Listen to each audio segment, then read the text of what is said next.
பொருளை நான் பத்திரமா கொடுக்க வேண்டியது என்னுடைய கடமை இல்லவா? நான் என்ன நினைக்கிறேன் அப்படின்னா, இந்த கோடாரி தண்ணீருக்குள்ள விழுகிறதற்கு காரணம் இரவலாய் வாங்கப்பட்டது தான் காரணம்னு நினைக்கிறேன்.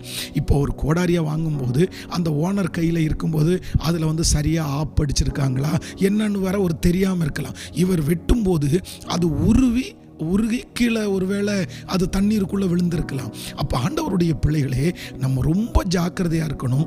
அவங்க ஒரு விதமாக அதை மெயின்டைன் பண்ணியிருப்பாங்க, ஒரு விதமாக வச்சுருப்பாங்க. ஆனால் நம்ம கையில் வரும்போது அது ரிப்பேர் ஆயிடுச்சுன்னா ரொம்ப கஷ்டமாகும். அதனால் இன்றைக்கு இந்த காரியத்திற்காக ஜெபியுங்கள். உங்கள் பிள்ளைகளை தயவு செய்து இந்த விஷயத்தில் என்கரேஜே பண்ணாதீங்க. ஸ்கூலில் போய் இரவல் வாங்குறது மற்றவங்களிடத்தில் ஒருவேளை இயலாமல் இருக்கும். ஆனால் ஆண்டவர் உங்களை நிச்சயமாய் நேர்த்தியாய் கர்த்தர் நடத்துவார்.